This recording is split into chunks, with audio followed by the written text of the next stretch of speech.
kok ngerokok setiap satu hisapan itu mendapatkan pahala. Percaya ora? Kok iso kok satu hisapan satu pahala? Nggih, mulakno tirunan. Sak hisapan ngene iki aku apa mur nyebul koyo sampean boten. Sak hisapan ngene iki ngebuluk.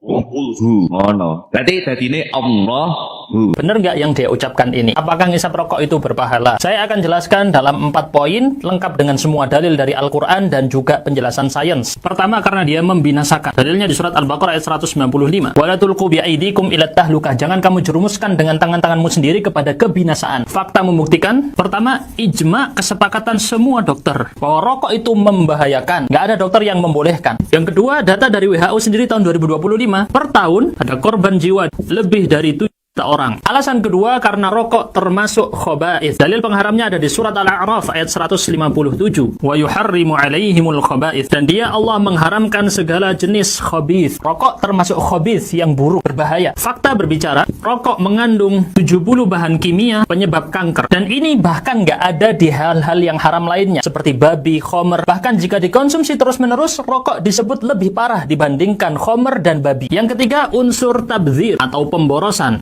Dalil pengharamnya ada di surat Al-Isra ayat 26-27. Larangan membuang-buang harta. Karena yang membuang harta termasuk dari saudaranya syaitan. Fakta membuktikan dari data BPS tahun 2023. Di rumah tangga orang miskin, mereka habiskan 12% pengeluaran untuk rokok. Sedangkan hanya 3% untuk pendidikan anak. 4 kali lipat dari biaya pendidikan. Bahkan PDPI mengatakan bahwa kerugian yang dicapai oleh negara gara-gara rokok adalah 288 triliun. Ini membantah bagi yang mengatakan rokok tetap memberi penghasilan. Kenyataannya malah rugi. Yang keempat, karena membahayakan orang lain. Dalilnya jelas hadis riwayat Ibnu Majah bahwa Nabi bersabda, la darara wa la dirar. Tidak boleh membahayakan diri sendiri dan tidak boleh membahayakan orang lain. Fakta membuktikan dari data WHO dan PMC, sekitar 1,2 sampai 1,6 juta orang meninggal sebagai perokok pasif. Mereka menghirup dari udara rokok orang lain, bukan ngirupnya sendiri. Dan ini terjadi setiap tahun. Lalu bagaimana fatwa ulama tentang rokok ini sendiri? Fatwa MUI nomor 11 tahun 2009 menyatakan haram untuk anak-anak, remaja, dan wanita hamil. Dan juga haram di tempat-tempat publik. MUI masih belum mengharamkan secara mutlak. Berbeda dengan Tarjih Muhammadiyah. Pada tahun 2010 mereka mengharamkan rokok, dan pada tahun 2020 mereka mengharamkan vape. Bagaimana dengan lembaga fatwa di Arab sana? Lembaga fatwa Arab Saudi jelas mengharamkan. Begitu juga dengan lembaga fatwa dari Mesir, menyatakan haram juga. Termasuk negara-negara tetangga seperti Filipina, Singapura, Malaysia, dan banyak sekali negara lain semuanya mengharamkan. Yang perlu dicatat ada fatwa dari Al-Azhar yang jelas mengharamkan bukan hanya rokoknya saja, tapi juga bagi yang membeli, menjual, dan memproduksinya. Lalu dengan semua banjir data dan fakta ini, apakah masih mau dikatakan menghisap rokok itu berpahala? Coba dipikir ulang.